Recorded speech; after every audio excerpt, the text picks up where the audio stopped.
Hello student, कैसे हैं आप लोग। आपका स्वागत है आज की इस क्लास में। यहाँ पर हम आपके सामने एक नया चैप्टर लेके आए हैं जिस चैप्टर का नाम है linear equation in two variable. हम लोग यहाँ पर पढ़ने वाले हैं linear equation in two variable. Linear equation को दो वेरिएबल में हम लोग समझेंगे। अभी तक आप लोगों ने linear equation in one variable पढ़ा होगा।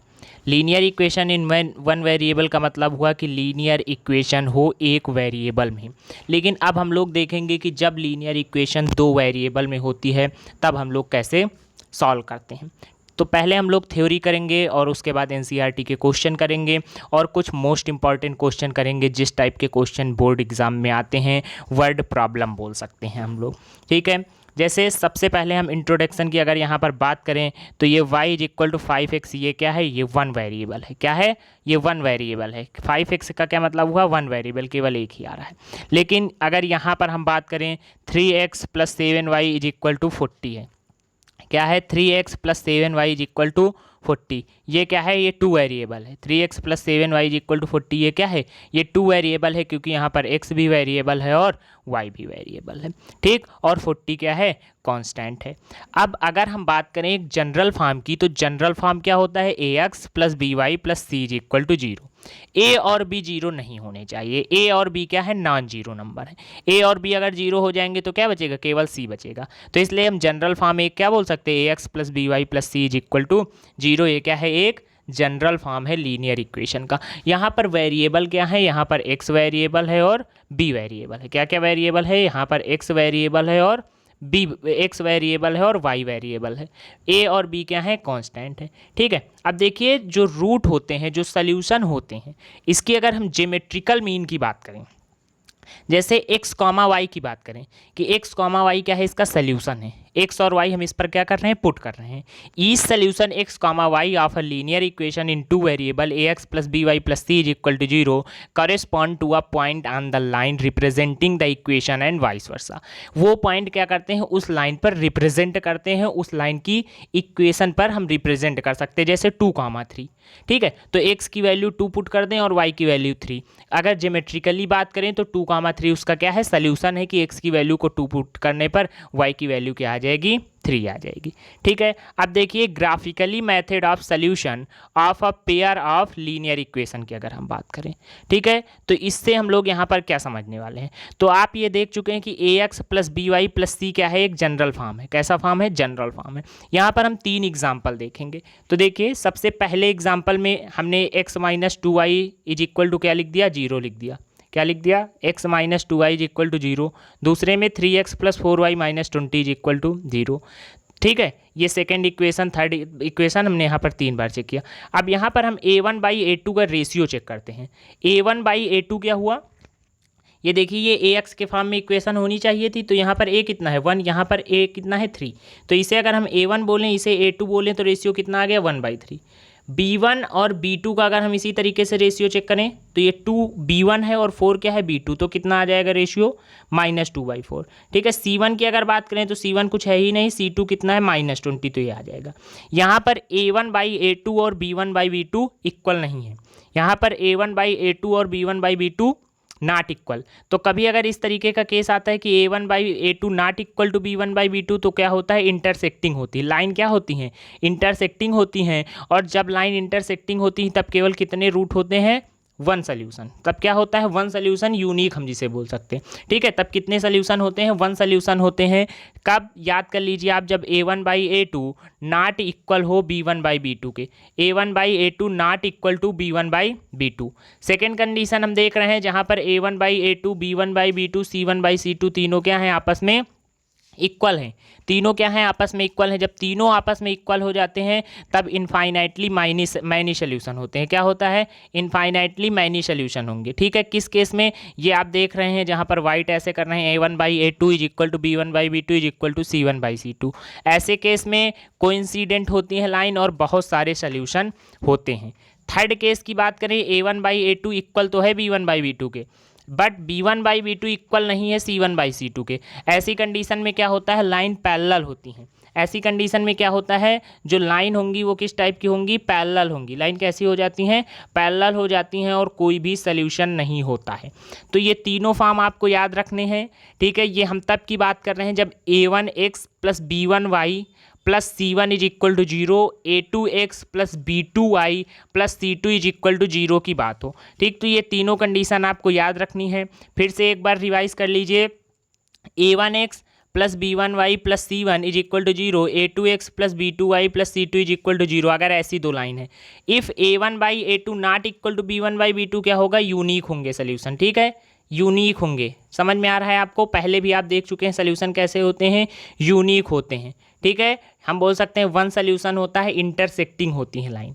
और कोइंसिडेंट के केस में क्या होता है, A1/A2 इक्वल होगा B1/B2 के और B1/B2 इक्वल होगा C1/C2 के। यहाँ पर मैनी सोल्यूशन होते हैं, बहुत सारे सोल्यूशन देख रहे हैं आप। यहाँ पर क्या होगा, एक्स और वाई की बहुत सारी वैल्यू आ जाएंगी, ठीक है। पैरेलल के केस की बात करें, थर्ड फिगर आप देख रहे हैं, पैरेलल दो रेड लाइन पैरेलल आपको दिख रही है ना। पैरेलल में क्या होता है, A1/A2 B1/B2 के इक्वल होगा, बट B1/B2 C1/C2 के इक्वल नहीं होगा, और पैरेलल में कोई भी सोल्यूशन नहीं होता है। तो ये तीनों बातें आपको अच्छे से याद रखनी है, ठीक है। अब देखिए, अगर हम सोल्यूशन की बात करें, समझ में आ रहा है, ये जैसे यहाँ पर A1x plus B1y plus C1 is equal to 0, और दूसरी क्या है A2x plus B2y plus C2 is equal to 0, ठीक है। ये दो इक्वेशन यहाँ पर दी गई हैं, ठीक है। अगर इन इक्वेशन की सोल्यूशन की बात करें, समझ में आ रहा है आपको, method of solving a pair of linear equation. Pair of linear equation का क्या मतलब, देखिए जब लीनियर होती थी, जैसे आपसे बोल दिया गया x-5, इसका सोल्यूशन बताइए, तो x इज इक्वल टू 5, तो यहाँ पर एक ही इक्वेशन से आप बता सकते हो। लेकिन जब इक्वेशन दो वेरिएबल में होती है तो उसके लिए पेयर होना जरूरी है। तब हम कैसे बताते हैं, तो देखिए यहाँ पर कुछ मेथड हैं। सबसे पहला मेथड है सब्स्टिट्यूशन, दूसरा है एलिमिनेशन, और उसके बाद क्या है, क्रॉस मल्टीप्लिकेशन। उसके बाद कौन सा मेथड है, क्रॉस मल्टीप्लिकेशन, ठीक है। तो हम लोग 1 बाय 1 डिस्कस करते हैं। सबसे पहले हम लोग पढ़ने वाले हैं सब्स्टिट्यूशन मेथड। कौन सा सबसे पहले हम लोग पढ़ेंगे, सब्स्टिट्यूशन मेथड। कि सब्स्टिट्यूशन मेथड में क्या करते हैं, तो देखिए सब्स्टिट्यूशन मेथड होता क्या है, पहले आप 1 मिनट समझ लीजिए, फिर हम स्टेप पे चलते हैं। आपको क्या करना होगा, दो लीनियर इक्वेशन है आपके पास, तो आप एक इक्वेशन से x की वैल्यू पता करके दूसरी इक्वेशन में क्या कर दीजिए, सब्स्टिट्यूट कर दीजिए। दूसरा ये आप एक इक्वेशन से y की वैल्यू पता करके दूसरे इक्वेशन में सब्स्टिट्यूट कर दीजिए। इस तरीके से हम कर सकते हैं। तो देखिए यहाँ पर आपको स्टेप दिए गए हैं। पहला स्टेप क्या है, find the value of one variable से y in terms of the other variable, कि y को हम अदर वेरिएबल x के फॉर्म में चेंज कर लें। सेकेंड स्टेप क्या होगा, substitute this value of y, जो हमने y को चेंज किया है x के वेरिएबल में, ठीक है, to other equation and reduce it an equation in one variable, उसको क्या कर दें, दूसरी इक्वेशन में चेंज कर दें, जिससे दूसरी इक्वेशन क्या हो, सिर्फ एक वेरिएबल में आ जाए। समझ में आ रहा भाई, देखिए दूसरी जो दो इक्वेशन है, पहली वाली भी इक्वेशन x और y में है और दूसरी वाली भी x और y में है। तो पहले से हम y की वैल्यू निकाल लें x के टर्म में, दूसरे से y हटाकर वही रख दें x। समझ में आ रहा, तो दूसरी इक्वेशन सिर्फ एक वेरिएबल में आ जाएगी। अभी ये चीज़ें आप समझने की कोशिश कीजिए, समझ में आ रहा है तो बहुत ही अच्छी बात है। इसके बाद हम एग्जाम्पल पर देखेंगे, ठीक। थर्ड क्या है, substitute the value of x और y obtain in step 2 in the equation used in step 1 to obtain value of the other variable. और जब इक्वेशन में जो 2 वेरिएबल की इक्वेशन है, जब वो एक वेरिएबल में चेंज हो जाएगी, तब आप आसानी से वैल्यू पता कर सकते हैं, ठीक है। इसके बाद सेकंड पे आते हैं एलिमिनेशन मेथड। एलिमिनेशन में क्या करते हैं, हम एलिमिनेट करने की कोशिश करते हैं। अभी आप अगर नहीं समझ में आया तो कोई दिक्कत की बात नहीं, अभी हम एग्जांपल देखेंगे तो आपको अच्छे से और समझ में आ जाएगा। एलिमिनेशन मेथड की बात करें तो यहाँ पर हम क्या करते हैं, टर्म को एलिमिनेट करते हैं। कैसे, जैसे दो इक्वेशन हमको दी गई हैं। पहली इक्वेशन है A1x plus B1y plus C1 is equal to 0, दूसरी क्या है A2x plus B2y plus C2 is equal to 0। दो इक्वेशन है, तो हम क्या कर दें, पहले में ऐसा कुछ मल्टीप्लाई कर दें, दूसरे में ऐसा कुछ मल्टीप्लाई कर दें, जिससे दोनों को ऐड या सब्ट्रैक्ट करने पर x या y इनमें से कोई एक कोफिशिएंट क्या हो जाए, कैंसिल हो जाए, ठीक। तो देखिए क्या करते हैं एलिमिनेशन में, first multiply the equation by some suitable non-zero constant to make the coefficient of one variable either x और y numerically equal। ठीक है, ऐसे किसी नंबर से इक्वल मल्टीप्लाई करा देते हैं। ठीक है, पहली इक्वेशन में भी किसी नंबर से मल्टीप्लाई करा दे, दूसरी इक्वेशन में भी। ठीक है, जिससे क्या हो, वो रिड्यूस हो जाएं। क्या हो जाएं? वो रिड्यूस हो जाएं ऐड या सब्ट्रैक्ट करने पर। ठीक, सेकंड यही बोला गया, देन ऐड और subtract one equation from the other so that variable gets eliminated. ऐसा हम मल्टीप्लाई ही कराएंगे कि एक्स वाले टर्म दोनों इक्वेशन की या वाई वाले टर्म में क्या हो जाए, रिड्यूस हो जाए। थर्ड क्या बोला गया है, solve the equation in one variable. Equation one variable में सॉल्व हो जाएगी, फिर हम उसे क्या कर सकते हैं, एक्स और वाई की वैल्यू वहाँ से फाइंड कर सकते हैं। थर्ड मेथड हमारे पास है क्रॉस मल्टीप्लिकेशन मेथड। कैसी मेथड है? इस मेथड को बोला जाता है क्रॉस मल्टीप्लिकेशन मेथड। जैसे हमारे पास पहली इक्वेशन है a1x plus b1y plus c1 is equal to 0। दूसरी मेथड है a2x, दूसरी equation a2x plus b2y plus c2 is equal to 0। ये दोनों इक्वेशन हैं, समझ में आ रहा है? ये दोनों इक्वेशन है। हमने पहली इक्वेशन को क्या किया, ठीक है, मल्टीप्लाई इक्वेशन 1 बाई b2। पहली इक्वेशन को b2 और दूसरी इक्वेशन को b1 से मल्टीप्लाई कर दिया। ठीक है, उसके बाद हमने क्या किया, जो फोर्थ इक्वेशन है उसे थर्ड इक्वेशन से क्या कर दिया, सब्ट्रैक्ट कर दिया। ठीक है, जिससे यहाँ पर क्या किया, हमने x की वैल्यू पता कर ली। समझ में आ रहा है आपको? अब सब्स्टिट्यूसिंग द वैल्यू ऑफ x इन 1 और 2 वी गेट, जो x की वैल्यू थी उसे हमने क्या कर दिया, पहले में पुट कर दिया, तो यहाँ से हमें y की वैल्यू पता चल गई। अब जब y की वैल्यू पता चलती है तो दो केस हो सकते हैं, a1 by a2 b1 by b2 के इक्वल होगा, तब क्या होगा, यूनिक सोल्यूशन होगा। अगर इक्वल नहीं होगा तो यूनिक सोल्यूशन होगा। अगर इक्वल हो गया, ठीक है, समझ में आ रहा, अगर इक्वल हो गया तो उसके बाद हम लोग क्या कर सकते हैं, इस तरीके से c1 बाई c2 को किसके इक्वल कर देंगे, जिसके इक्वल है k के इक्वल। यहाँ से हम c1 को पता कर लेंगे k1 के टर्म्स में। समझ में आ रहा है? और अगर ये तीनों आपस में इक्वल आ रहे हैं तो क्या होगा, इनफाइनाइटली मैनी सोल्यूशन होंगे। तीनों के इक्वल होने पर क्या होता है, इनफाइनाइटली मैनी सोल्यूशन होते हैं। ठीक है, तो देखिए स्टेप क्या होते हैं। सबसे पहले हम क्या करेंगे, इक्वेशन को इस फॉर्म में लिख देंगे। ठीक है, ax plus B Y plus C के फॉर्म में। x अपान में हम क्या कर देंगे, इस तरीके से लिख सकते हैं, x अपान b1 b2 c1 c2 y अपान b1 a1 a2 और b1 b2, इस तरीके से लिखेंगे और क्रॉस मल्टीप्लाई कराएंगे। अब b1 को c2 से करा रहे हैं मल्टीप्लाई, तो यहाँ पर लिख दिया। b2 को c1 से कराएंगे, जब भी ऊपर की तरफ मल्टीप्लाई करेंगे निगेटिव साइन पहले लिखेंगे। क्या लिखेंगे, निगेटिव। तो हमने लिख लिया minus of b2 into c1। यहाँ पर भी इसी तरीके से c1 और a2 को मल्टीप्लाई कराया, अब c2 और a1 को मल्टीप्लाई करा रहे हैं तो माइनस साइन लिखेंगे।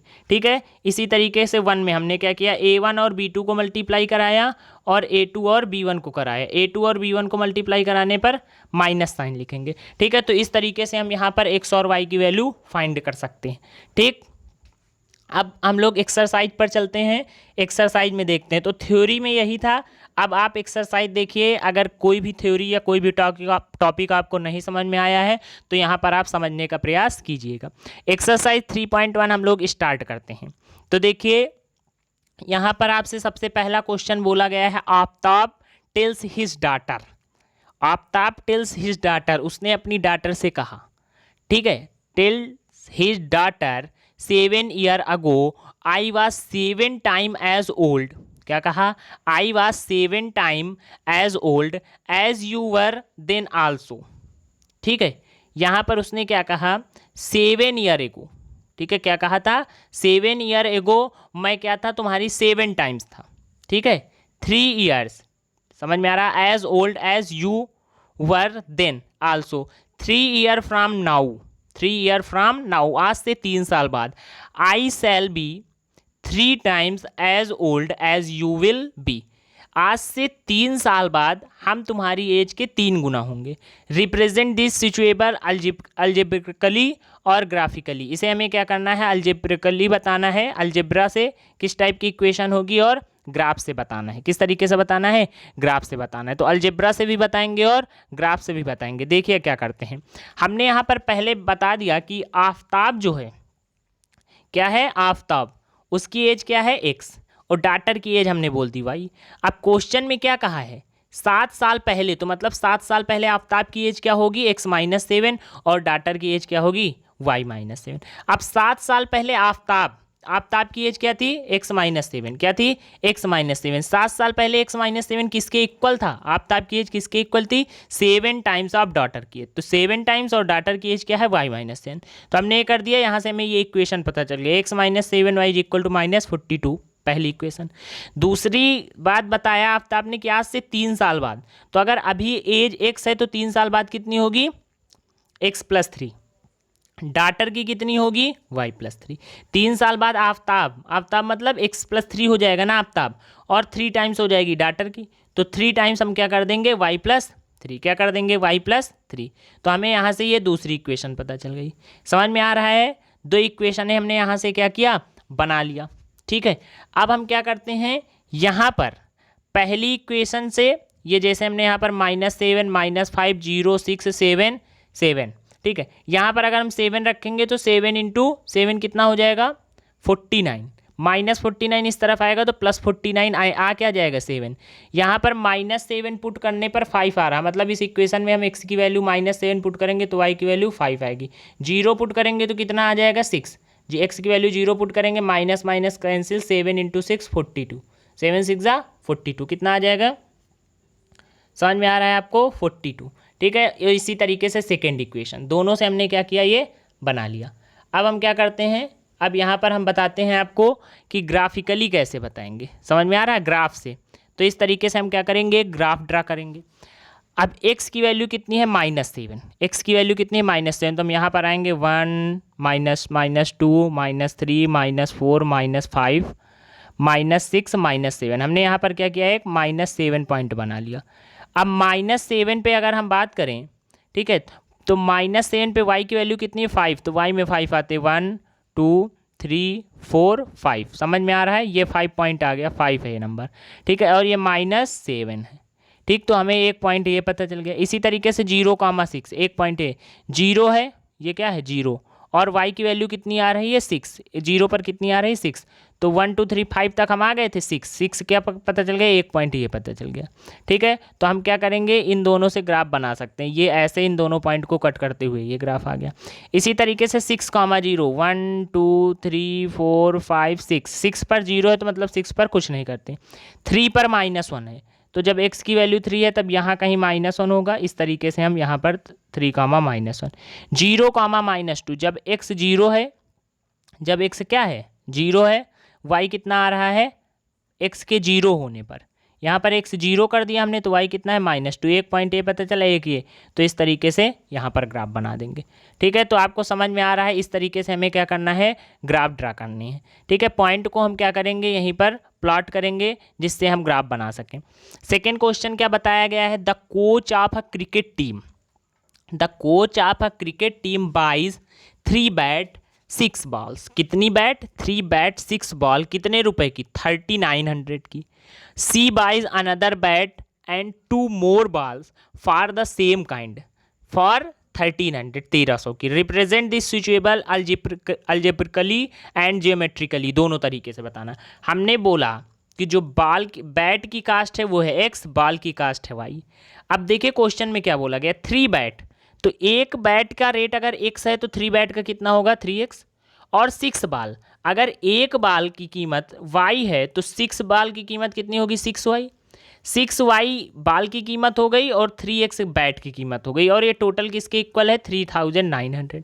दूसरी बात हमसे बताई गई, एक बैट और 2 बाल, तो एक बैट मतलब x है, 2 बाल मतलब 2y हो गया। ठीक, ये कितना है, 1300। तो यहाँ से हमने x की वैल्यू क्या कर ली, पता कर ली। x की वैल्यू यहाँ से हम बोल सकते हैं ना, पहली इक्वेशन से, भाई 3900 माइनस कर दें 6y और 3 से क्या कर दें, डिवाइड कर दें, इस तरीके से बोल सकते हैं, नहीं समझ में आ रहा है आपको, इस तरीके से हम बोल सकते हैं यहाँ पर। ठीक है, माइनस करके 3900 है, इससे 6y माइनस कर दें और 3 से क्या कर दें, डिवाइड कर दें, तो ये हमने इक्वेशन बोल दी। अब यहाँ पर हम x और y के पॉइंट पता कर सकते हैं। जब हम x की वैल्यू 300 पुट करेंगे तो y की वैल्यू 500 आएगी। ठीक है, तो इस तरीके से हमने यहाँ पर पता किया। यहाँ पर सोल्यूशन क्या आ जाएगा हम लोगों का, सेकेंड क्वेश्चन की बात करें, ठीक है, x और y की हमें वैल्यू पता चल गई। अब हमने अलजेब्रिकली तो बता दिया इन इक्वेशन को, अगर हम ज्योमेट्रिकली बात करें तो ज्योमेट्रिकली क्या करेंगे, इस तरीके से हम लोग ग्राफ बनाएंगे, क्या करेंगे, ग्राफ बनाएंगे। और आप बोल सकते हो 1 unit is equal to 100, 1 unit को क्या कर दो, 100 के इक्वल कर दो। अब आपको एक्स में 300 बनाना है, 1 2 3, एक्स में ये कितना आ गया 300, वाई में 500 है, 1 2 3 4 5, वाई का 500, तो आपको एक पॉइंट ये मिल जाएगा 300 कामा 500, ये वाला पॉइंट मिल गया। सेकंड क्या है 100 कामा 600, तो 100 ये है, 500 ये था, तो यहाँ कहीं जाकर 600 होगा, तो एक पॉइंट ये आपको मिल गया, दूसरा ये। तो इस तरीके से एक लाइन ड्रा कर सकते हो। समझ में आ रहा है आपको या नहीं? इसी तरीके से सेकेंड इक्वेशन से भी आप ग्राफ ड्रा कर सकते हो। ठीक है, तो ग्राफिकली और अलजेब्रिकली ऐसे बताते हैं। थर्ड क्वेश्चन क्या आपसे बताया गया है, the cost of 2 kg of Apple. क्या 2 kg एप्पल, तो अगर हम एप्पल का जो कास्ट है वो एक्स बोलते हैं, क्या बोलते हैं कि 1 kg एप्पल का रेट क्या है, एक्स है, तो 2 kg के लिए क्या हो जाएगा, 2x हो जाएगा, 2 kg के लिए क्या हो जाएगा, 2x हो जाएगा। ठीक है, and 1 kg of grapes, 1 kg grapes का रेट क्या बोला गया है, ऑन अ डे। ठीक है, देखिए क्या है 160 है, 2 kg एप्पल और 1 kg ग्रेप्स का रेट 160 है, तो हमने बोला जो 2 kg एप्पल है उसमें से हम ये मानते हैं कि 1 kg का रेट कितना है, x है, तो 2 kg का कितना हो जाएगा 2x, और ग्रेप्स का रेट y है, तो 1 ही kg है तो y ही होगा, ये किसके इक्वल है 160 के। इसी तरीके से और बोला गया 4 kg एप्पल और 2 kg ग्रेप्स, तो 4 kg एप्पल क्या हो जाएगा 4x और 2 kg ग्रेप्स 2y, ये कितना है 300। यहाँ से हमने क्या किया, y की वैल्यू पता कर ली, दोनों इक्वेशन है हमने क्या किया, अलग अलग तरीके से बना ली। ठीक है, अब हमें यहाँ पर x और y की सब जब वैल्यू पता चल गई तो यहाँ से क्या कर लेंगे, ग्राफ को ड्रा कर देंगे। ठीक है, तो इस तरीके से हमने क्या किया, पहली एक्सरसाइज के क्वेश्चन देखे जिसमें सिर्फ कितने क्वेश्चन थे, सिर्फ 3 ही क्वेश्चन थे। समझ में आए होंगे आपको क्वेश्चन, बेसिक से क्वेश्चन थे, ऐसा कुछ भी टफ नहीं था कि जो आपको समझ में ना आए। ठीक है, सिर्फ 3 क्वेश्चन थे। ठीक है, थर्ड क्वेश्चन में यहाँ पर आपको समझ में आया, y को हमने पहली इक्वेशन से क्या किया 160 माइनस 2x लिख दिया, और अब जब x की वैल्यू 50 रखेंगे, 50 इंटू 2 कितना हो गया 100, y की वैल्यू 60, जब x की वैल्यू 60 रख रहे हैं 60 इंटू 120 40 आ गया, जब x की वैल्यू 70 रख रहे हैं 70 इंटू 20 140 कितना आ गया 20 आ गया। सेकेंड इक्वेशन में हम y को क्या लिख सकते हैं, यहाँ पर देखिए, यहाँ पर 4x plus 2y equal to 300 है, तो हम बोल सकते हैं 300। ठीक है, 300, और ये क्या कर दें, ये 4x को माइनस कर दें, 4x को माइनस कर दिया तो बचेगा क्या 2y, तो हम अपान में क्या कर सकते हैं 2 सीधा y के इक्वल इसे लिख दें। समझ में आ रहा है आपको ये? ठीक है, तो इस तरीके से हमने x और y की वैल्यू पता कर ली, ग्राफ भी इसी तरीके से ड्रा कर सकते हैं। ठीक, नेक्स्ट आगे देखते हैं हम लोग। तो हम लोगों ने क्या किया, इस एक्सरसाइज को कंप्लीट कर लिया। अब इसके बाद हम लोग क्या पढ़ने वाले हैं, यहाँ पर देखिए एक्सरसाइज 3.2 अब हम स्टार्ट करने जा रहे हैं। अगर इस एक्सरसाइज में आपको कोई भी क्वेश्चन नहीं समझ में आया है तो आप कमेंट कर दीजिए। ठीक है, 3.2 हम लोग देखते हैं। तो देखिए यहाँ पर सबसे पहला क्वेश्चन आपसे बोला गया, from the pair of linear equation in the following problem and find the solution graphically. ठीक है, सॉल्यूशन बताना है ग्राफिकली, और दूसरा पॉइंट क्या है, लीनियर इक्वेशन बनानी है। तो पहला क्वेश्चन है, 10 student of class 10 took part in a mathematics quiz. If the number of girls is 4 more than, if the number of girls is 4 more than the number of boys, find the number of boys and girls who took part in the quiz. समझ में आ रहा है? तो हमने क्या किया, यहाँ पर आपसे ये बताया गया है क्वेश्चन में 10 स्टूडेंट हैं, टोटल कितने स्टूडेंट हैं 10 स्टूडेंट हैं, और जो नंबर ऑफ गर्ल है क्या है, ध्यान से सुनिएगा, number of girls is 4 more than the number of boys, मतलब नंबर ऑफ बॉयज़ जितने होंगे उनसे क्या होगी 4 ज़्यादा होगी। तो हमने सबसे पहले क्या किया, आपसे बोला गया 10 स्टूडेंट हैं, तो बताइए 10 स्टूडेंट में क्या होगा, girl plus boy is equal to 10। समझ में आ रहा है ना, स्टूडेंट में तो टीचर तो आएगा नहीं, तो हम अगर यहाँ पर बोलते हैं 10 स्टूडेंट हैं और जो गर्ल है वो कितनी है x हैं और बॉयज़ कितने हैं y हैं, तो x और y का सम कितना आएगा 10, क्योंकि टोटल 10 ही है। लेकिन ये जो x है, x क्या है, गर्ल है, ये किसके इक्वल होगा, y प्लस 4 के, जितने बॉय हैं उनसे 4 ज़्यादा है। समझ में आ रहा है, तो हम यहाँ पर बोल सकते हैं x is equal to y plus 4। हमने क्या किया, x is equal to y plus 4 बता दिया, तो दूसरी इक्वेशन हमारी बन गई। अब पहली इक्वेशन से हम क्या कर सकते हैं, x की वैल्यू पता कर सकते हैं, 10 माइनस वाई लिख दिया, और दूसरी इक्वेशन से क्या कर सकते हैं, वहाँ से भी x की वैल्यू पता कर सकते हैं। ठीक है, y प्लस 4 ही। अब ये जो हमने एक यहाँ पर बॉक्स टाइप का बना दिया, ठीक है, और क्या किया, वैल्यू पता की। जब हम x की वैल्यू 5 रखते हैं तब y कितना आता है, 5 ही आता है। जब x की वैल्यू 4 रखेंगे 10 माइनस 4 कितना आ जाएगा, 6। जब x की वैल्यू 6 रखेंगे तो 10 माइनस 6 कितना आ जाएगा, 4। इसी तरीके से जो सेकेंड इक्वेशन आई, ठीक है, जो हमने सेकेंड इक्वेशन बनाई थी, ठीक है, समझ में आ रहा है ना सेकेंड इक्वेशन कैसे बन गई, क्योंकि बोला गया गर्ल्स क्या है, 4 मोर देन है बॉयज से। तो जब x की वैल्यू 5 रखेंगे तो y की वैल्यू कितनी आ जाएगी, 1। और जब x की वैल्यू 4 रखेंगे तब y की वैल्यू 0 आ रही। और जब x की वैल्यू 3 रख रहे हैं तो y की वैल्यू क्या आ रही है, -1। समझ में आ रहा है आपको, ठीक है। x की वैल्यू 3 रखने पर y की वैल्यू -1, ठीक है। अब देखिए अगर ग्राफिकली सोल्यूशन की इसकी बात करें तो यहाँ पर आप क्या करेंगे, इसी को ग्राफ में ड्रा कर सकते हैं इस तरीके से। यहाँ पर आप ग्राफ बना दें, जब x की वैल्यू 5 है तब y की वैल्यू 5, 1 2 3 4 5, 1 2 3 4 5। समझ में आ रहा है आपको। जब x की वैल्यू 5 है तब y की वैल्यू भी क्या है, 5, तो ये 5, 5 पॉइंट पता चल गया। जब x की वैल्यू 4 है तब y की वैल्यू कितनी है, 6, तो 5 के बाद हमने 6 बना दिया और 4 कहाँ पर है, ये, ठीक है, तो ये आ गया 4, 6। नेक्स्ट क्या है, जब x की वैल्यू 6 है तब y की वैल्यू 4, तो यहाँ पर हम अगर 6 बना देते हैं तो 1 2 3 कौन सा है, 1 2 3 4, ये 4 है, ठीक। तो ये पॉइंट हमें कुछ पता चल रहा है, इस तरीके से ग्राफ बनेगा, ठीक है। तो इस तरीके से हम ग्राफिकली भी बता सकते हैं, ठीक।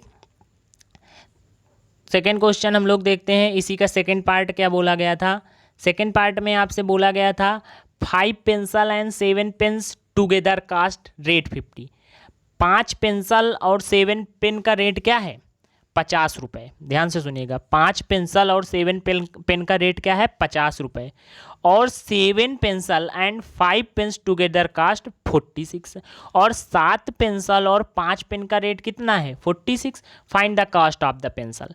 आप बताइए, अगर एक पेंसिल का रेट है x रुपये और एक पेन का रेट है y रुपये, तब 5 पेंसिल और 7 पेन का रेट क्या होगा। अगर एक का x है तो 5 पेंसिल का क्या हो जाएगा, 5x, और 7 पेन का क्या हो जाएगा, 7y। टोटल क्या होगा, 5x प्लस 7y। और ये इक्वल किसके है, 50 के, ठीक है। समझ में आ रहा है। तो यहाँ पर हम यही करते हैं, पेन की कास्ट को हमने क्या मान लिया, पेन की कास्ट को y मान दिया और पेंसिल की कास्ट को x। अब यहाँ पर पेंसिल कितनी है, 5, तो क्या हो जाएगा 5x। पेन कितने हैं, 7, तो कितने हो जाएंगे पेन, टोटल पेन का रेट 7y। और ये टोटल आपसे अकॉर्डिंग टू क्वेश्चन, मतलब क्वेश्चन में बोला गया टोटल इक्वल किसके है, 50 के।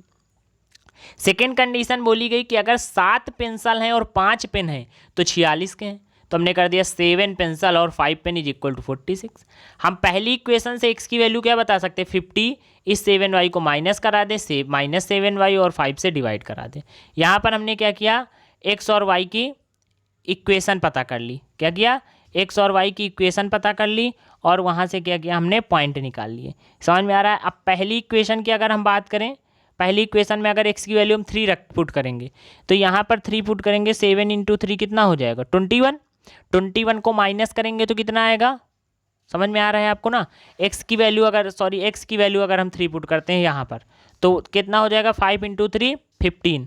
15 से 50 माइनस होगा तो कितना आएगा, माइनस का 35। और जब -7 से डिवाइड करेंगे तो कितना आ जाएगा, 5। y की वैल्यू कितनी आ जाएगी, 5 आ जाएगी, ठीक। 10 पुट करने पर 0, -4 पुट करने पर 10। इसी तरीके से सेकेंड इक्वेशन में भी आ जाएगी। अब अगर इसे आपको ग्राफ में प्लॉट करना है तो आप पुट कर सकते हो ग्राफ में, ठीक है। तो ये पहले क्वेश्चन में 2 पार्ट थे, ठीक है, इन्हें हम लोगों ने सॉल्व कर लिया। सेकेंड क्वेश्चन देखिए क्या बोला गया है। सेकेंड क्वेश्चन आपसे बोला गया है, on comparing the ratio a1/a2 b1/b2 c1/c2 find out whether the lines representing the following pairs of linear equation intersect at a point और पैरेलल और कोइंसिडेंट। यहाँ पर आपको लीनियर पेयर इक्वेशन में दिए गए हैं, दो इक्वेशन में, ठीक है। हम बोल सकते हैं लीनियर इक्वेशन 2 वेरिएबल का पेयर दिया गया है और आपको उनके जो रेशियो होते हैं वो कंपेयर करके बताना है किस टाइप की लाइन है। तो सबसे पहले में ये आप समझ लीजिए जनरल फॉर्म क्या होता है, ax + by + c। मतलब पहली इक्वेशन में a कितना है, 5 है। पहली इक्वेशन में a कितना है, 5 है। b कितना है, 4 है। c कितना है, 8। और दूसरे में a कितना है, 7। b कितना है, 6 और c कितना है, 9। पहले में a1/a2 5/7, b1/b2 -2/3। तो ये दोनों इक्वल नहीं है, a1/a2 और b1/इक्वल नहीं है, तो क्या है, इंटरसेक्ट कर रही है एट अ पॉइंट, ठीक है, तो इंटरसेक्टिंग। सेकंड में इसी तरीके से जब हम कोफिशिएंट पता करते हैं तो तीनों इक्वल आ रहे हैं। आप यहाँ देखिए 9/18 कितना है, 9 × 1 = 9, 9 × 2 = 18, 3 × 2 = 6 और 12 × 2 = 24। तो तीनों के रेशियो 1/2 1/2 1/2 आ रहे हैं ना, मतलब A1/A2 B1/B2 C1/C2 इक्वल है, तो कोइंसिडेंट होगा। कैसा होगा? कोइंसिडेंट। समझ में आ रहा है आपको?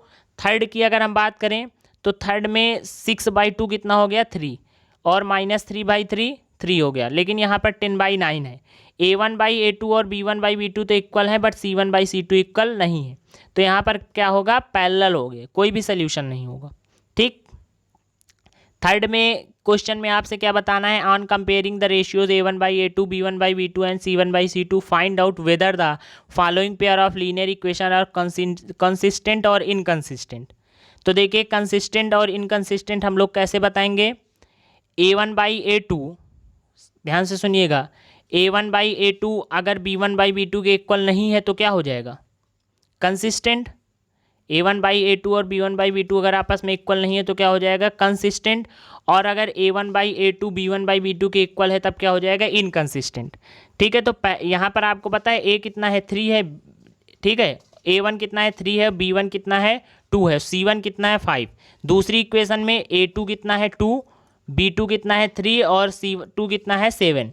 यहाँ से A1/A2 कितना आ जाएगा? 3/2, B1/B2 कितना आ गया? -2/3। ठीक है, और दोनों इक्वल नहीं है, तो इक्वल ना होने का मतलब क्या हुआ? कंसिस्टेंट है। दूसरे में क्या हुआ है? इक्वल है, तो क्या है? इनकंसिस्टेंट है। तीसरे में भी A1/A2 और B1/B2 इक्वल नहीं है, तो क्या होगा? कंसिस्टेंट होगा। ठीक है, समझ में आ रहा है?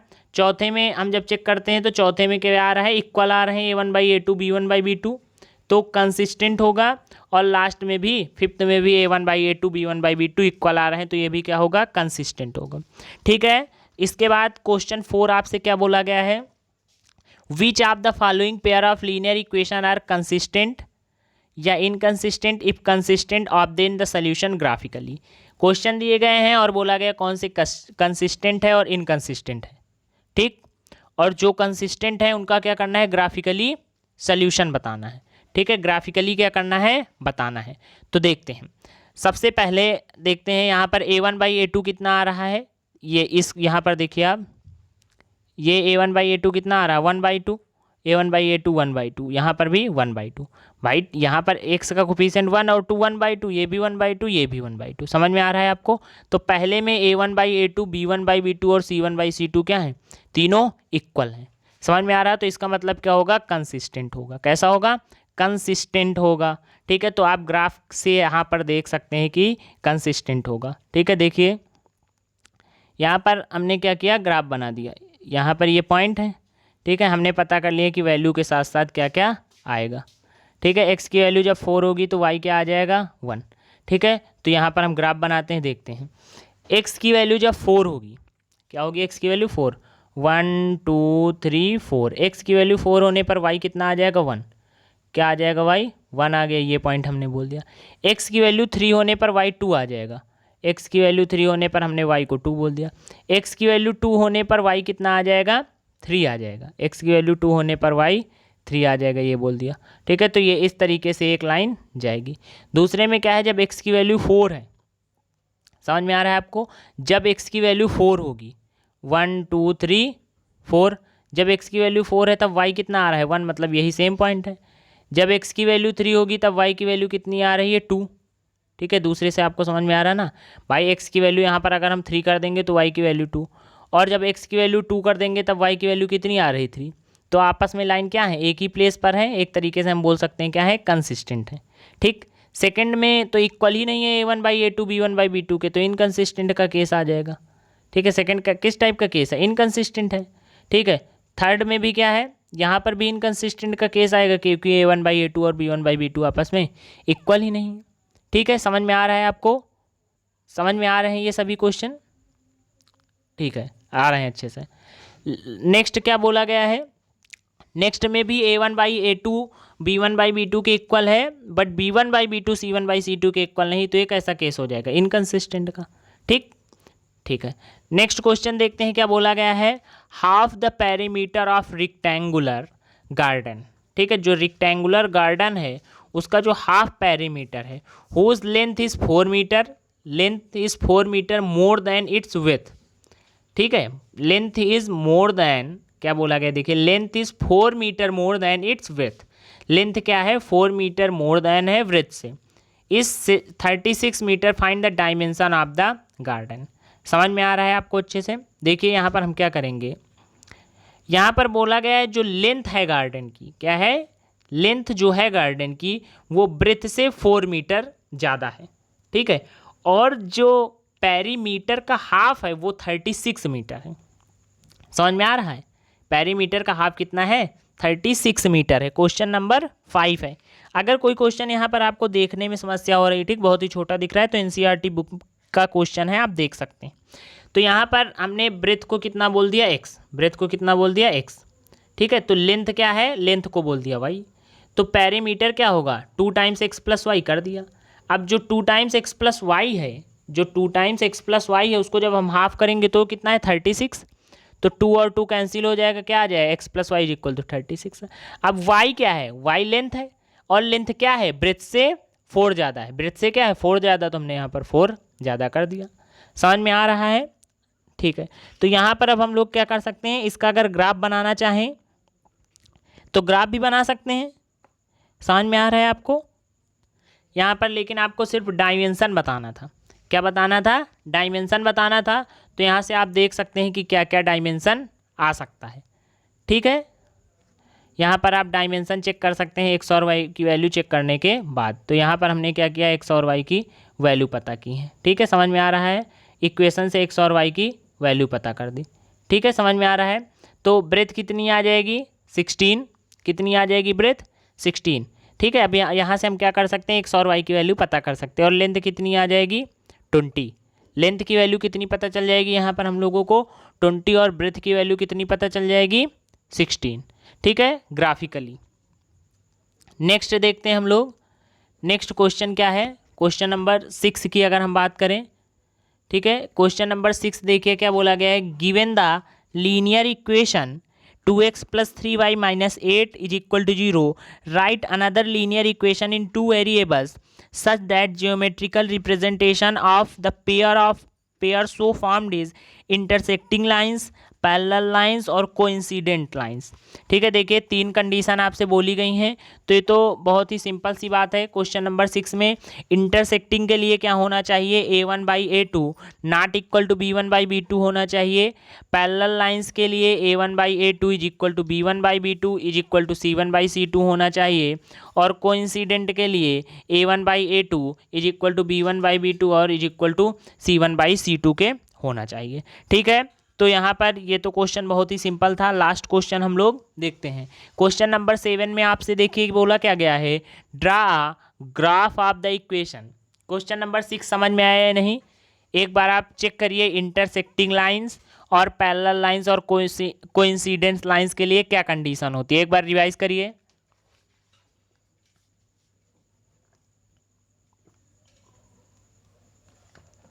ठीक है, समझ में आ रहा है आपको? हाँ, a1/a2 not equal to b1/b2 और a1/a2 is equal to b1/b2 not equal to c1/c2।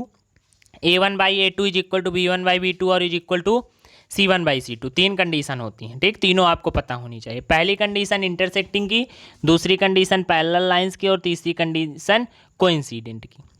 अब क्वेश्चन देखिए क्या बोला गया है, draw graph of the equation, draw the graph of the equation x minus y plus 1 is equal to 0 and 3x plus 2y minus 12 is equal to 0।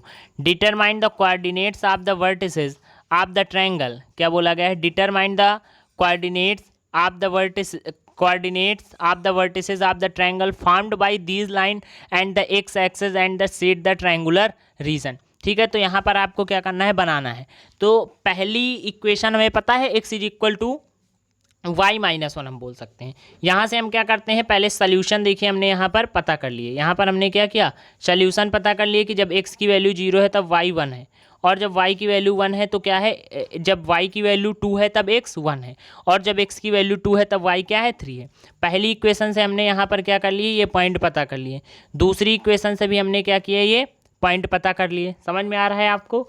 अब हम इसे क्या करते हैं, ग्राफ में जब प्लॉट करेंगे इन पॉइंट्स को जब हम ग्राफ में प्लॉट करेंगे तो हमें ये 3 पॉइंट पता चल जाते हैं, -1, 4, 0 और 2, 3। ठीक है, इन पॉइंट्स को क्या करेंगे, इस तरीके से यहाँ पर हम ग्राफ में प्लॉट कर सकते हैं। x क्या है, जब 0 है तब y 1 है, तो हम यहाँ पर बोल सकते हैं x 0 होने पर y 1 है, ये पॉइंट होगा कहीं। जब x 1 है तब y कितना है 2, x के 1 होने पर y कितना है 2, तो x 1 है अगर ये तो y 2 है, तो ये पॉइंट आ गया कहीं। समझ में आ रहा है। जब x 2 है तब y कितना है 3, हमने x को 2 यहाँ बोल दिया और y 3 यहाँ कहीं पर होगा। ठीक है, तो ये 3 पॉइंट हमें पता चले, ये इस सीरीज में तो इस तरीके से कहीं पॉइंट आएंगे। समझ में आ रहा है आपको लगभग। और दूसरा क्या है, जब x 4 होगा तब y 0, तो x 4 पर y 0, तो ऐसे ही कर दिया। जब x कितना है 2 है तब y 3 है, तो x 2 पर y 3, यही पॉइंट हुआ ना। x 2 पर y कितना है 3, ये वाला पॉइंट हुआ, ये 2 वाली लाइन है तो ये पॉइंट हुआ। तीसरा क्या है, x 0 है y 6 है, तो यहाँ कहीं होगा जाके 6। ठीक है, तो ये पॉइंट और ये पॉइंट, ये इन तीनों को हम क्या करेंगे, इस तरीके से कट करा देंगे। समझ में आ रहा है आपको, अच्छे से आ रहा है या नहीं। तो देखिए एक पॉइंट यहाँ पर आया है, तो ये पॉइंट क्या है, -1, 0। कौन सा पॉइंट है, -1, 0। दूसरा पॉइंट क्या आ रहा है, 4, 0, ये आप देख ही रहे हैं। और तीसरा पॉइंट क्या आ रहा है, ये 2, 3, यहाँ से कट कर रहा है ना, ये 2 है और ये क्या है 3 है, 2, 3 से कट कर रहा है। तो हमें ये 3 पॉइंट पता चल गए। अब इसके बाद आपसे क्या क्वेश्चन में क्या बोला गया, सेट द ट्रायंगुलर रीजन, क्या करना है, सेट करना है। तो ये जो ट्रायंगल आ रहा है, ठीक है, जो क्या कर रहा है, इन तीनों लाइन से कवर कर रहा है, इसे क्या कर देंगे हम, ऐसे ऐसे सेट कर देंगे। समझ में आया है नहीं आपको अच्छे से। ठीक है, आगे देखते हैं। क्वेश्चन 7 हम लोगों का कंप्लीट हो गया। इसके बाद हम लोग एक नई एक्सरसाइज में चलते हैं। कौन सी एक्सरसाइज है यहाँ पर, 3.3। कौन सी एक्सरसाइज है, 3.3। ठीक है, तो इस एक्सरसाइज में हमें क्वेश्चन सॉल्व करने हैं, 3 क्वेश्चन हैं। तो देखते हैं कौन कौन से क्वेश्चन हैं। देखिए सबसे पहला क्वेश्चन आपसे बोला गया है, solve the following pair of linear equation by the substitution method. तो अभी आपने जब थ्योरी पढ़ी थी तो वहाँ पर सब्स्टिट्यूशन मेथड की थ्योरी, एलिमिनेशन मेथड की थ्योरी और क्रॉस मल्टीप्लिकेशन मेथड की थ्योरी पढ़ी थी। ठीक है, तो थ्योरी को आप एक तरफ रखिए, समझने के लिए बताया गया था, और जो स्टेप आपको फॉलो करने हैं उन्हें आप समझिए। ठीक, तो पहला क्या दिया गया है, x + y = 14, x - y = 4। ठीक है, तो यहाँ पर हम क्या करेंगे, देखिए x + y = 14, x - y = 4 लिख दिया। अब पहली इक्वेशन से आपसे सब पहला स्टेप यही बोला गया था कि एक इक्वेशन से y को x के फॉर्म में लिख लो। तो पहली इक्वेशन से हम y को लिख सकते हैं 14 - x। अब y को हम क्या लिख सकते हैं, 14 - x, पता चला ना। तो सेकेंड इक्वेशन में y के प्लेस पे हमने 14 - x रख दिया। x - 14 - x, x क्या पता चल गया, 9। x की वैल्यू 9 हमने पहली इक्वेशन में पुट कर दी, y कितना पता चल गया, 5। ठीक, सेकेंड क्वेश्चन देखिए क्या है, s - t = 3, s/3 + t/2 = 6। ठीक है, ये इक्वेशन हमें बताई गई थी। ठीक, तो पहली इक्वेशन में हमें बताया गया s - t किसके इक्वल है, 3 के, और दूसरे में s/3 + t/2 = 6। तो पहली इक्वेशन से हम s को ये भी बोल सकते हैं ना, t + 3। देखिए पहली इक्वेशन को आप ऐसे चेंज करिए कि दूसरे वेरिएबल के टर्म में लिख दो। तो s को हमने किस तरीके से लिख दिया, t के टर्म में। अब s हमें पता चल गया 3 + t है। अब इसे हम क्या करते हैं, जाके दूसरी इक्वेशन में पुट कर देते हैं। s की वैल्यू 3 + t को क्या करते हैं, दूसरी इक्वेशन में जाके पुट करते हैं। तो x देखिए यहाँ पर क्या था, यहाँ पर है s/3 और t/2। तो s/3 और t/2 है ना, तो s/3 + t/2, s को क्या लिख दिया, 3 + t। ठीक है, हमने यहाँ से क्या कर लिया, t की वैल्यू पता कर ली। t की वैल्यू क्या आ गई, 6। जब t की वैल्यू हमें 6 पता चल गई तो उसे हमने क्या किया, जाकर पुट कर दिया इक्वेशन में। तो s की वैल्यू क्या पता चल गई, 9 पता चल गई। इसी तरीके से यहाँ पर पहली इक्वेशन को हमने क्या किया, y को लिख दिया 3x - 3। y को क्या कर दिया, x के टर्म में लिखा 3x - 3, और ये जो y को 3x - 3 लिखा, इसी y को जाके सेकेंड इक्वेशन में लिख दिया 3x - 3। 9x था 3। अब यहाँ पर y को हमने क्या लिख दिया, जो पहली इक्वेशन से हमने पता किया तो y = 3x - 3। तो यहाँ पर क्या आ गया, 9 = 9, जो कि ट्रू है। ठीक है, तो यहाँ पर क्या है, बहुत ज़्यादा सोल्यूशन हो रहे हैं, क्योंकि ट्रू इक्वेशन आ गई, इनफाइनाइटली मैनी सोल्यूशंस की कंडीशन हो जाएगी। अब देखिए जब भी कभी पॉइंट के फॉर्म में दिया गया हो, समझ में आ रहा है, जब भी कभी पॉइंट के फॉर्म में दिया गया हो, 0.2x क्या दिया गया हो, 0.2x + 0.3y = 1.3, और दूसरी इक्वेशन है 0.4x plus 0.5y is equal to 2.3। यहाँ पर आप ये भी कर सकते हैं कि पहली इक्वेशन को 10 से मल्टीप्लाई कर दें जिससे पॉइंट पूरी तरीके से चला जाए, और दूसरी इक्वेशन को भी 10 से मल्टीप्लाई करते हैं। पहली इक्वेशन को जब आप 10 से मल्टीप्लाई करेंगे तो 0.2 क्या हो जाएगा, सिर्फ 2, और 0.3 क्या हो जाएगा, सिर्फ 3। या आप जिस तरीके से कर रहे हैं, आप क्या कर रहे हैं, पहली इक्वेशन y को x के टर्म में लिखेंगे, तो y को जब आप x के टर्म में लिखेंगे तो 1 - 3 है ही यहाँ, इस तरफ से 0.2 को भेज देंगे तो ये आ जाएगा ना y आ गया 1.3 माइनस 0.2x अपॉन 0.3। अब इस y को क्या करेंगे, सेकेंड इक्वेशन में पुट करेंगे। स्टेप सारे याद कर लीजिए। y को क्या करेंगे, सेकेंड इक्वेशन में आके यहाँ पर आपने पुट कर लिया तो ये इक्वेशन सिर्फ x के टर्म में आ गई। ठीक है, x की वैल्यू आपने पता कर ली 2। अब आपने x की वैल्यू 2 पता कर लिया। अब इस इक्वेशन को कहाँ पर पुट करेंगे, इक्वेशन 3 में पुट करेंगे तो y कितना आ जाएगा, 3। y कितना आ जाएगा, 3, जब इस इक्वेशन को जाकर आप पुट करेंगे। ठीक है, नेक्स्ट क्वेश्चन देखिए, रूट के फॉर्म में दिया गया, थोड़ा अलग तरीके का क्वेश्चन है। √2x plus √3y is equal to 0 और √3x minus √2y is equal to 0। तो देखिए यहाँ पर हम क्या बोल सकते हैं, y को जब हम x के टर्म में लिखेंगे तो लिख सकते हैं y is equal to minus √2x upon √3। इसे हमने थर्ड इक्वेशन बोल दिया। अब इस y की वैल्यू को हम सेकेंड इक्वेशन में पुट करते हैं। ठीक है, तो y के प्लेस पे हमने क्या पुट कर दिया, √2 टाइम x अपॉन √3, ये देखिए। ठीक है, तो यहाँ पर x की वैल्यू क्या आ गई, 0। x की वैल्यू सॉल्व करने पर कितनी आई, 0 आ गई। समझ में आ रहा है, √2 कितना हो गया, 2 हो गया, और ये √3 इस तरफ मल्टीप्लाई हो गया तो दोनों तरफ क्या आ जाएगा, 3x minus 2x is equal to 0। तो x इज इक्वल टू क्या हो जाएगा, 0। 3x से 2x माइनस होगा 0। x की वैल्यू हमें 0 पता चल गई। तीसरी इक्वेशन में पुट कर देंगे। कौन सी तीसरी इक्वेशन, जो आपने y को चेंज किया था x के टर्म में, तो यहाँ से y भी कितना आ जाएगा, यहाँ पर y भी आप देख सकते हैं कि y कितना आ जाएगा, y भी 0 आ जाएगा। समझ में आ रहा है आप लोगों को अच्छे से। ठीक है, 6 क्वेश्चन नंबर हम देखते हैं। 6 में क्या बताया गया, 3x/2 minus 5y/3 is equal to -2 और x/3 plus y/2 is equal to 13/6। ठीक है, तो पहली इक्वेशन से हम y की वैल्यू पता कर सकते हैं। जब पहली इक्वेशन से हम y की वैल्यू पता करेंगे, देखिए 5/3y, ठीक है, हमने क्या किया, इसे दूसरी तरफ भेज दिया और -2 को इस तरफ भेज दिया। तो -2 को इस तरफ भेजेंगे तो प्लस में हो जाएगा। अभी लेकिन हमें 5/3 की वैल्यू पता चली। किसकी वैल्यू पता चली है, 5/3y की। अगर हम y की वैल्यू चाहते हैं तो इसे हम क्या करेंगे, 3/5 से मल्टीप्लाई करा देंगे दोनों तरफ। तो इस तरफ हमने 3/5 से मल्टीप्लाई कराएंगे तो 3/5 इंटू 5/3 1 हो गया, और इस तरफ 3/5 से मल्टीप्लाई करेंगे तो यही रहेगा। अब हमने y को क्या कर लिया, x के टर्म में चेंज कर लिया। अब एक इक्वेशन में चेंज किया तो दूसरी में क्या करेंगे, पुट करेंगे। अभी तक तो आप इतना समझ गए होंगे। अब इसे क्या करेंगे हम लोग, दूसरी इक्वेशन में जाकर पुट करेंगे। समझ में आ रहा है आपको अच्छे से। ठीक है, तो इसे हम क्या कर सकते हैं, दूसरी इक्वेशन में जाकर पुट करेंगे। तो दूसरी इक्वेशन में पुट करने के बाद हमें इसका आंसर मिल जाएगा। ठीक है, देख लीजिए आप एक बार अच्छे से, समझ में आ रहा है कि नहीं। ठीक है, तो y की वैल्यू हमें यहाँ पर पता चल गई है। जब इस y की वैल्यू को जाकर आप दूसरी इक्वेशन में पुट करेंगे तो यहाँ से आप आंसर पा जाएंगे कि क्या आंसर आ रहा है। ठीक, देखिए यहाँ पर क्वेश्चन है, नेक्स्ट क्वेश्चन हम लोग देखते हैं क्या था। ठीक है, ये क्वेश्चन आपको अच्छे से समझ में आ गया होगा। ठीक है, एक बार देख लीजिए आपको ये सारी चीज़ें समझ में आ रही हैं या नहीं, उसके बाद हम आगे के क्वेश्चन देखते हैं। ठीक है, तो आगे इस क्वेश्चन को आप कर लेंगे। देखिए नेक्स्ट क्वेश्चन आपसे बोला गया है, ठीक है, ये जो 6 पार्ट था, ठीक है, क्या था, 3x/2 minus 5y/3 is equal to, ठीक है, -2 और x/3 plus y/2 is equal to 13/6। ठीक है, देख लीजिए आप इस क्वेश्चन को अच्छे से एक बार, क्योंकि यही सारी चीज़ें रिपीट होती हैं।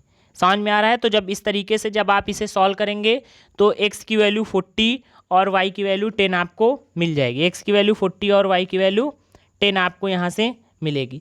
ठीक है, यहाँ पर अब हम लोग देखते हैं सेकंड क्वेश्चन।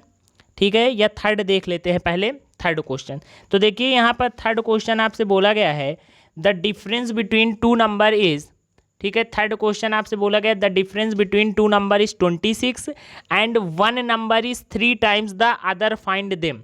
ठीक है, तो इस क्वेश्चन को आप बुक में देख सकते हैं, 3.3 का क्वेश्चन नंबर 3 है। समझ में आ रहा है। 3.3 का कौन सा क्वेश्चन है, ये क्वेश्चन नंबर 3 है। तो देखिए यहाँ पर हम क्या करते हैं, पहले नंबर को हमने x बोल दिया, दूसरे नंबर को y। अब हमसे बोला गया कि जो फर्स्ट नंबर है वो दूसरे नंबर के 3 टाइम्स के इक्वल है, तो हमने लिख दिया x + 3y is equal to 3y। ठीक है, हमने इस तरीके से यहाँ पर लिख दिया। ठीक, अब हमसे ये भी बोला गया कि दोनों का डिफरेंस 26 है, तो हमने लिख दिया भाई दो नंबर है, एक x है दूसरा y है, तो डिफरेंस कितना आ जाएगा, x माइनस वाई आ जाएगा। क्या आ जाएगा डिफरेंस, x माइनस वाई। ठीक है, डिफरेंस हमने minus y, x minus y 20। अब x की वैल्यू 3y है तो 3y लिख दिया, हमें यहाँ पर y की वैल्यू 13 पता चल गई। y की वैल्यू को जब हम पुट कर देंगे यहाँ पर पहली इक्वेशन में, तो x की वैल्यू 39 पता चल जाएगी।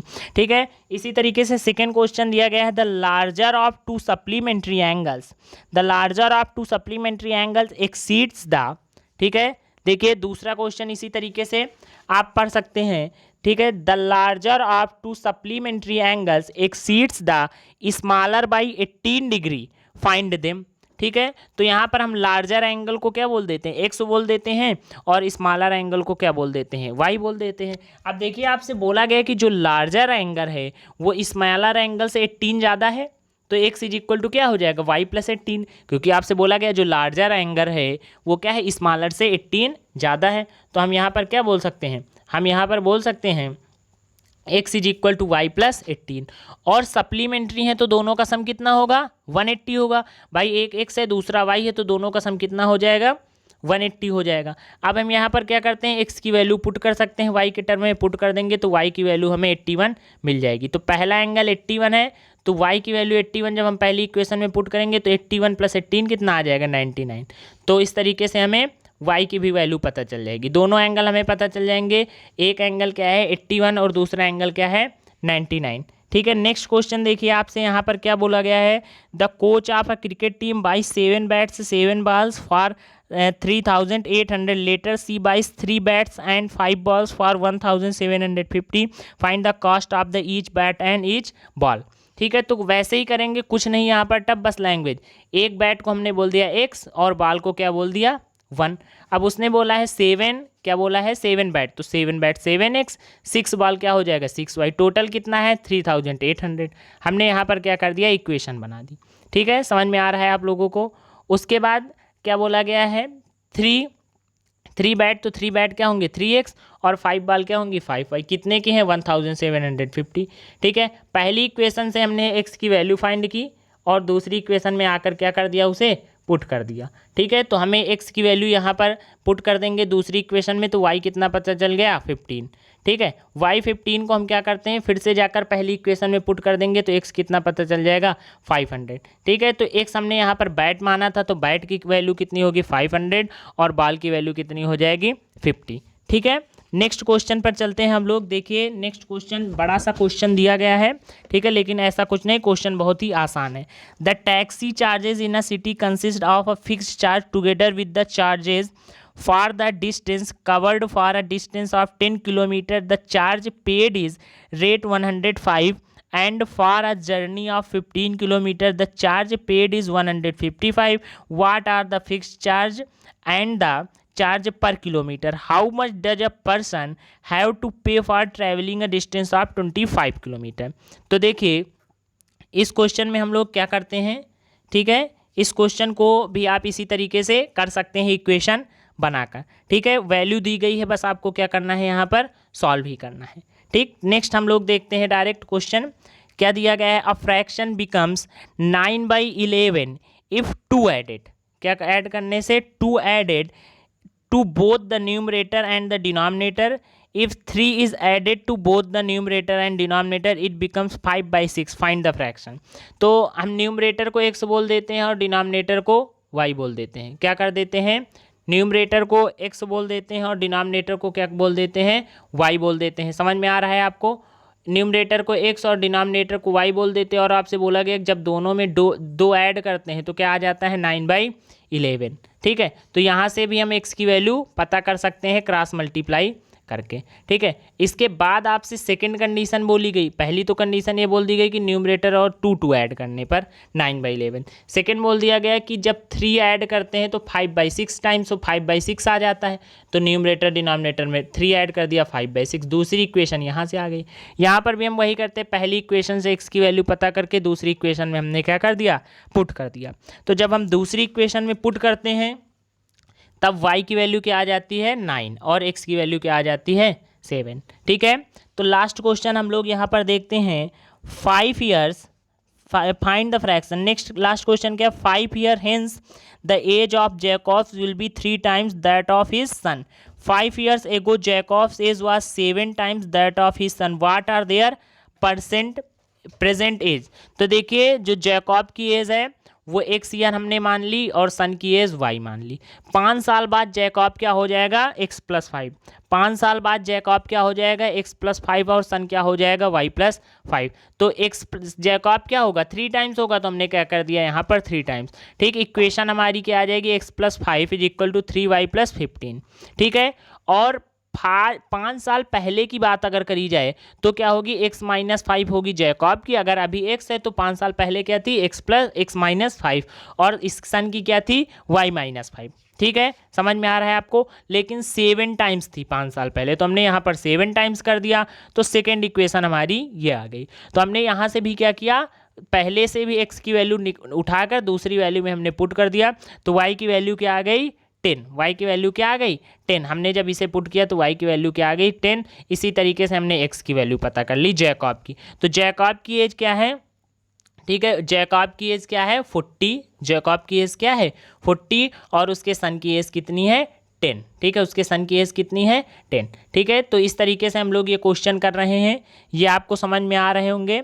अब हम लोग इस एक्सरसाइज को यहाँ पर ये क्वेश्चन आपको करना है, the taxi charges in a city consist of a fix charge, ठीक, टुगेदर विद द चार्ज, ठीक। इस क्वेश्चन को आप सॉल्व करेंगे। अगर आपको समझ में नहीं आ रहा है तो आप क्या करेंगे, कमेंट में इसे बताएंगे। Thank you class.